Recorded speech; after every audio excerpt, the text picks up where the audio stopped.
Welcome to ShopData's presentation of Quick.CAD, the quick and easy way to detail your HVAC projects in 3D. ShopData Systems Incorporated has been providing software for the construction industry since 1975 and now boasts over 3,000 customers worldwide. We not only provide state-of-the-art CAD products, but also products to run your plasma machines, lasers, oxy-fuels, and water jet machines as well. Anything your shop needs, ShopData can handle. Quick.CAD is a product born out of the fabrication side of HVAC and is developed and designed to allow its users to draw HVAC in 3D for coordination purposes. CAD allows you to download your objects to CAM. The CAM product can then run your plasma machine. Quick.CAD resides in AutoCAD, and we work from AutoCAD 2002 up to the latest versions of AutoCAD. Today's demonstration is going to be in AutoCAD MEP 2009. And because we are so integrated into AutoCAD, you can use all standard AutoCAD commands with your ductwork. You can use move, copy, array, mirror, any standard AutoCAD command you are used to, you can use with our ductwork. Across the top of the screen here, you're going to see our ribbon toolbar, showing you the different tools available to you to use with our duct. Down the left, you're going to see our fitting palette, currently showing you our rectangle items. And then we have a round palette as well as a flat oval palette. For today's demonstration, we're going to route around our 2D office floor plan here. Just to give you a roadmap of what we're going to do, we're going to come off this unit, elbow into the ceiling, elbow back to our hallway, and route around the corner. Make some changes, make some edits, and throw a tap run into this room here.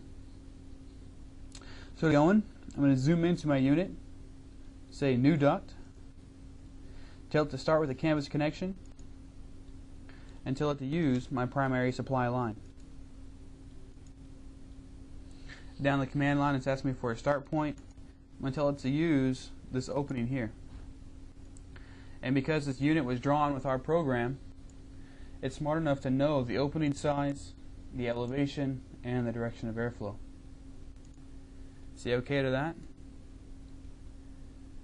And we'll zoom in here to get a good idea of what's going on.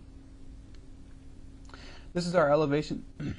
This is our elevation tag, showing you the elevation of the duct from the floor to the bottom and from the floor to the top. What's unique about our elevation tag from our competitors is that when you move the fitting, not only does the tag move with it, but it automatically updates itself as well. So you never have to guess at how high you are drawing your duct. Zooming in a little bit closer, you're going to see some of the fabrication intelligence that Quick.CAD contains. This flange size is user specified. You can specify the size of your flange that you want to see, or if you want to see one at all. Same thing for the gasket spacing here. You can specify the size of your gasket, or if you don't want to see any spacing at all. This guy here is our navigator. It's pretty much a "you are here" icon, just showing you which duct you're drawing on and what direction you're drawing. We'll zoom out a little bit more here and just keep on drawing. I'm going to tell this guy to go with a square throat radius heel. Down the command line, you're going to see it prompting for the data that it needs to draw the fitting. We call this area our smart prompting because you have control over it. Point. Rotate that guy 90 degrees to get pointed up, and then we'll put on a full joint. Continue here with a square throat, square heel. Also, you're going to see that my defaults popping up down the command line, 6 inches for straight 1, 6 inches for straight 2. Again, you can specify these defaults and whether or not you want them to prompt you. We'll zoom in a little bit closer here, and you're going to see my air type symbol. When you set up your duct line, QuickDuct allows you the ability to specify whether that duct line is going to be a supply line, return line, or exhaust line, and then applies the correct air type symbol for that type of duct. We'll zoom out a little bit more here and keep on going to our hallway. Throw in a full joint, and throw in a cut joint, and you're going to see my rubber band line following my cursor, giving me a preview of that fitting length. All we have to do is stretch this guy to how long we want it. But something you're going to notice is as I stretch this guy past a full joint length, it's going to automatically break this run into full joints for me. That way you don't have a 600-inch long joint that the shop gets mad about and has to build. We'll drop this guy in our hallway here, tell it to be 24 inches long. To keep going, I'm going to do a radius Y line during your prompt. Smart prompting allows us to do another feature we call our heads-up view. It's going to morph the fitting based on what you type in. Right now it's prompting me for my end 3 width, which is this end here closest to us. If I'm going through here real quick and I type in 2 instead of 22, you're immediately going to see the human error there on the screen. To fix it, I simply back up one prompt and say 22, and we're back in business without having to redraw the fitting. Likewise, I'm going to change my radius from 28 inches to 22 inches, and you're going to see that immediately on the screen. Enter through our smart prompting here, and then we'll tell it to do a full joint on this side of the Y. Then to get back to this side of the Y, it's a simple process. Simply say attach duct, grab this opening here, and we're off and running. So at this point, then I want to do an auto route around my corner here. I'm going to scroll down to my auto route section, say radius elbow run, and you're going to see that same rubber band line pop up and follow my cursor. We're going to stretch this guy past our corner and drop it outside the wall here, down our hallway. Quick duct then goes from your start point to your end point and places full joints where it's needed and places a cut joint where one is needed. And it goes all the way down to my end point where I told it to stop. See this guy in 3D. Now at this point, we're not unique from anybody. Every CAD program can draw duct. We draw a little bit easier than the other guys, but every program can draw duct. What sets us apart and what's unique about us is our ability to edit the duct once it's drawn.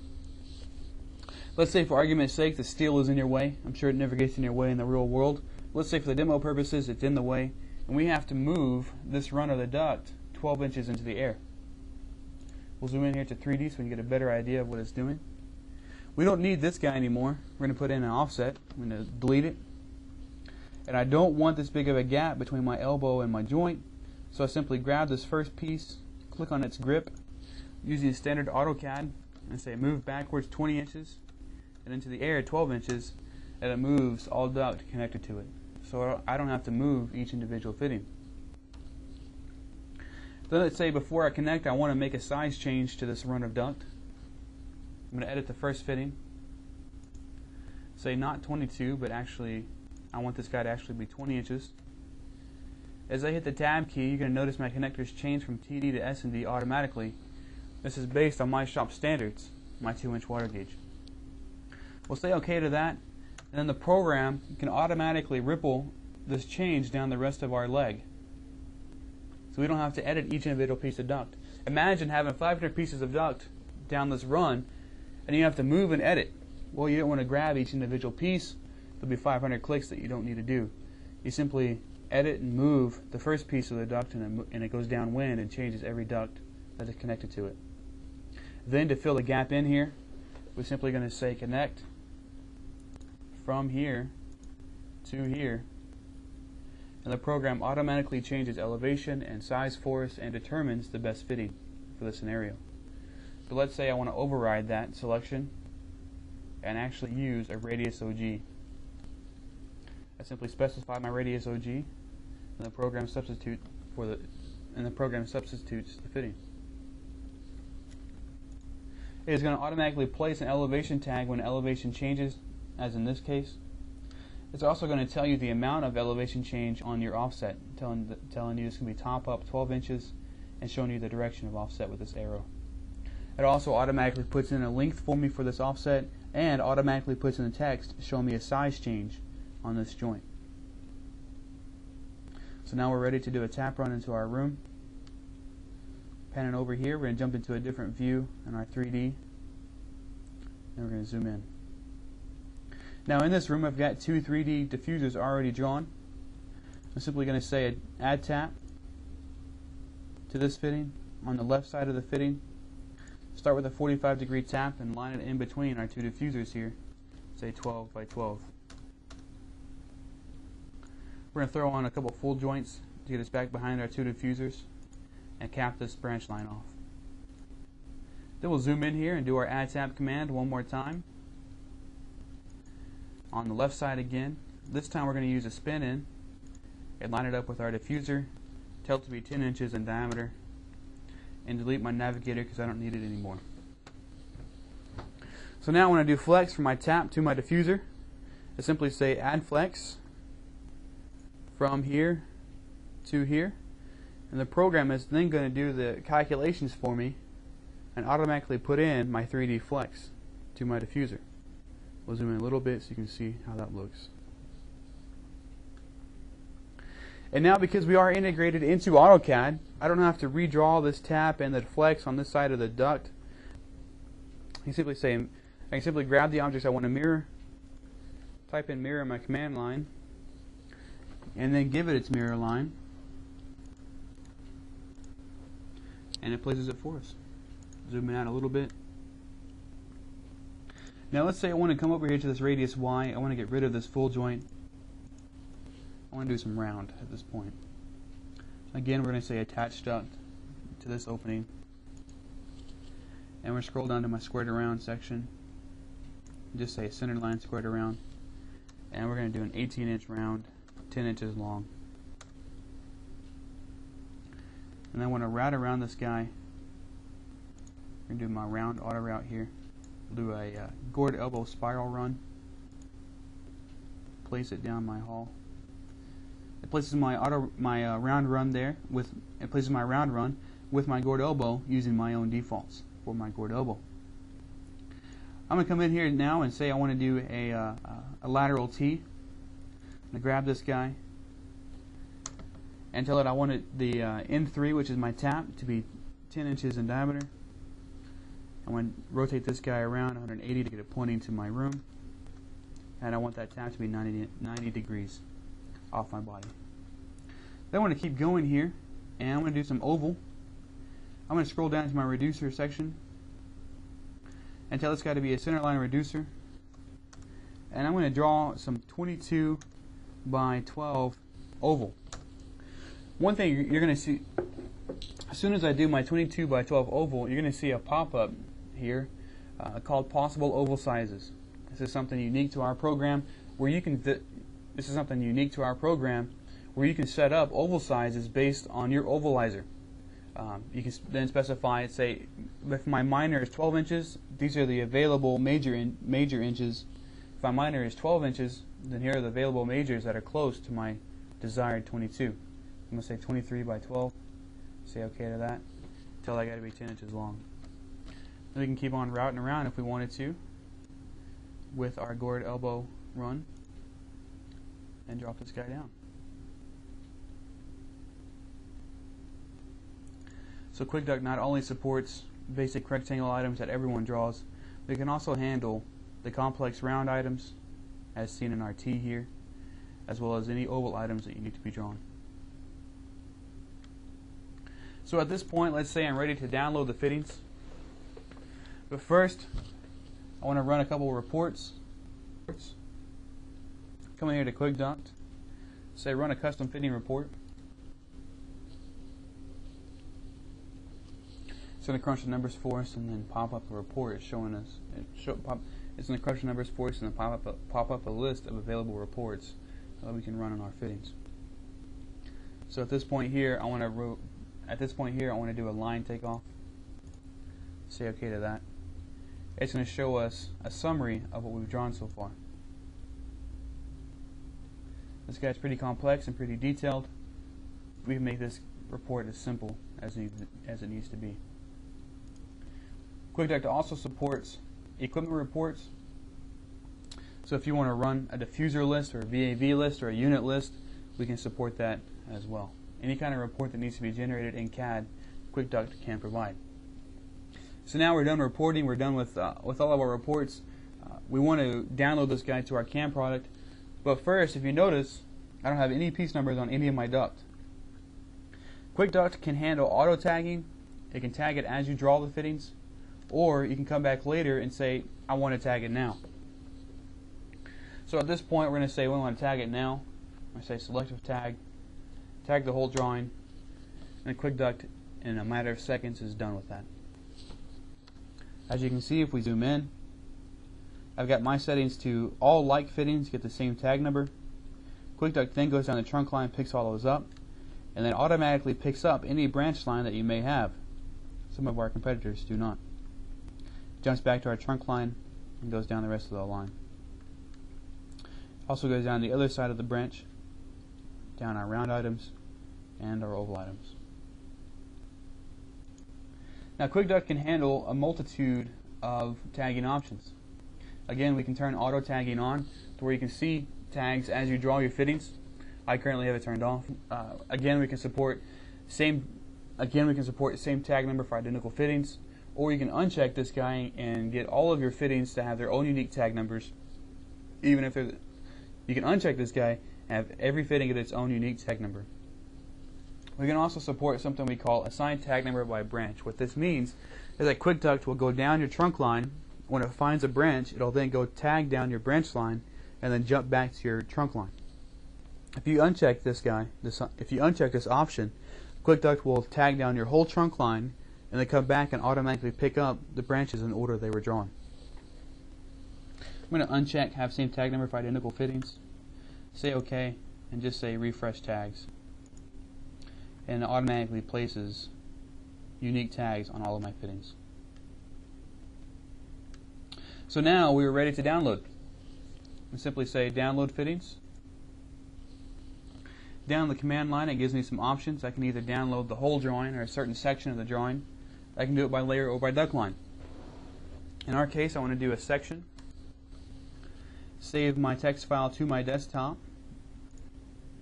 and simply grab, let's just say this area is the only area ready for downloading now. I'm going to grab that area, hit my enter key, and it's done. So now let's say 2 days have passed and you have to download the rest of the drawing, but you don't know what you've downloaded, what you have not downloaded. No problem. Simply say show downloaded fittings. QuickDuct then highlights in red every fitting that has been downloaded and marks in green every fitting that has not been downloaded. We can do this because QuickDuct marks fittings as downloaded behind the scenes in the program. What that means is that we can double check if it's been downloaded or not. So if you try to download the same fitting twice, there's a check there against human error. QuickDuct will never download the same fitting to the shop unless you tell it to undownload the fitting. You don't have to redraw the fitting or delete it. You simply say undownload fittings and say undownload everything. Now if we do show downloaded fittings, everything will be green and say ready to download. You don't have to delete fittings and redraw them if you want to undownload them. You simply say undownload. I'm going to tell all of my objects to go back to their by layer, and now they're back to the color that I originally had them at. So at this point, now we actually want to download the whole drawing to CAM.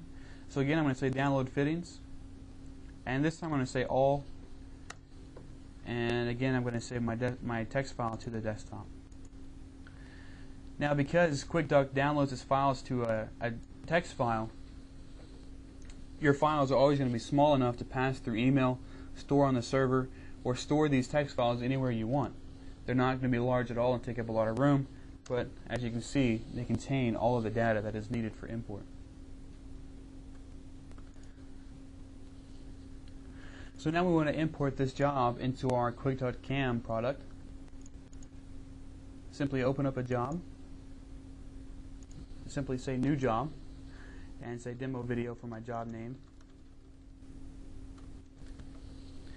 Then I'm going to go file, import STSCAD file, grab the text file where I stored it. We have a progress bar at the top left showing us how we're doing. This guy will then import all of the fittings as needed, and this guy will then import all the fittings as needed into our job, and as soon as they're going to be imported, they will be ready to nest.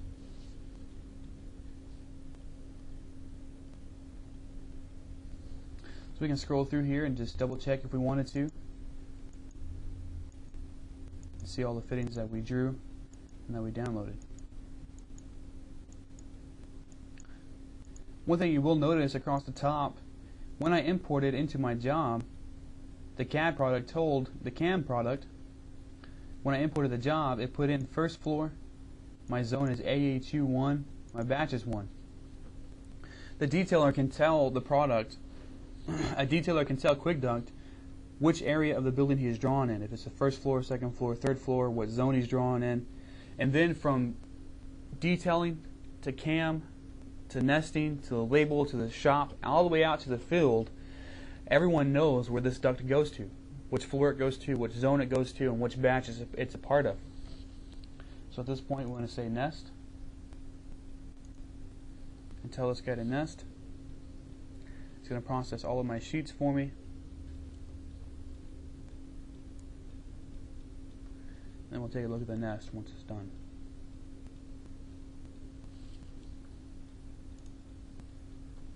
And there she is.